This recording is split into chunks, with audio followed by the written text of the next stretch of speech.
សួស្តីអ្នកនរគ្នានេះជាវីដេអូដែលខ្ញុំ generate ពី AI ដែលយើងមិនចាំបាច់ប្រើលុយគឺ generate ដោយ free អញ្ចឹងអ្នកនរគ្នាចង់បង្កើតវីដេអូបែបនេះទេអញ្ចឹងអ្នកនរគ្នាមើលវីដេអូនេះនឹងចេះបង្កើតវីដេអូបែបនេះដែលមិនចាំបាច់ប្រើលុយសូម្បីតែ1ដុល្លារវីដេអូនេះគឺជាវីដេអូដែលខ្ញុំ generate ដោយក្រុមហ៊ុន website គ្រប់ដែលជាក្រុមហ៊ុនរបស់ Elon Musk ដែលកំពុងតែវាយលុកមែនទែននៅក្នុង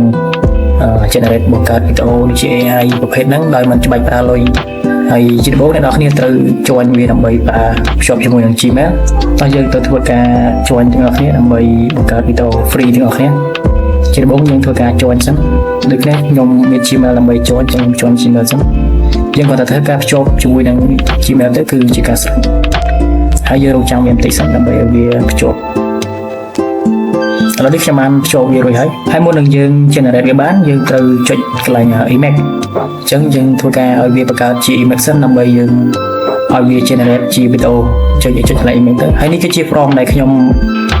បានបង្កើតហើយនឹងបានសរសេរដើម្បីឲ្យ website ហ្នឹងវា generate ជាវីដេអូប្រភេទដែលខ្ញុំបានបង្ហាញនៅខាងដើមវីដេអូអញ្ចឹងអ្នកនរគ្នាអាចជ្រើសរើសបានទំហំប្រភេទវីដេអូ long និងវីដេអូ short ចឹងខ្ញុំ generate ជាវីដេអូ long ចឹងយើងចុច image សិនដើម្បីវាបង្កើតជា image ដើម្បីយើង generate វាជាវីដេអូចឹងយើង pass prompt ហ្នឹងទៅដើម្បីវា generate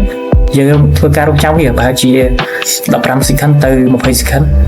បើសិនជាសេវារបស់អ្នកដើរលឿនវាអាចនឹង generate លឿនចឹងខ្ញុំសេវា slow យើងរងចាំវាបន្តិចសិនទៅដើម្បីឲ្យវា generate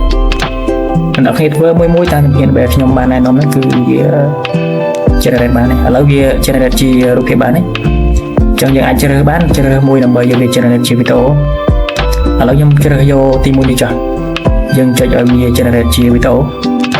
យើងគាត់តែចុចកន្លែងសញ្ញាដូចជាយើង play វីដេអូអញ្ចឹងទៅយើងចុចវាមួយសិនទៅចុចវាទៅវានឹង generate ឥឡូវវាធ្វើការ generate ទៅយើងរងចាំវាសិនដើម្បីវា generate ជាវីដេអូព្រោះទាំងអស់នេះវា generate ជា image ទេអញ្ចឹងយើងរងចាំវាដើម្បីវាgenerate ជាវីដេអូបានយើងរងចាំវាសិនទៅឥឡូវនេះវាបាន generate ជាវីដេអូហើយអ្នកនរគ្នាអាចមើលបានវាមានទាំងសំឡេងទៀតសំឡេងតែសំឡេងនេះបើសិនជាអ្នកនរគ្នាអត់ចង់ឲ្យវាជាប់ copyright អញ្ចឹងអ្នកនរគ្នាអាចកាត់សំឡេងដាក់បានបើសិនជាអ្នកនរគ្នាចូលចិត្តវីដេអូហ្នឹងអ្នកនរគ្នាអាចចុច download បានឥឡូវយើងធ្វើការចុច download វីដេអូហ្នឹងមួយចុចចឹងយើងចុចវាទៅគឺវាចាប់ download ហើយសំខាន់វាជាប់ logo ទៅអ្នកនរគ្នាវាអត់មាន logo ជាប់ទេឥឡូវយើងធ្វើការចុចចូលទៅមើលទាំងអស់គ្នាតើវា download បានឬនៅ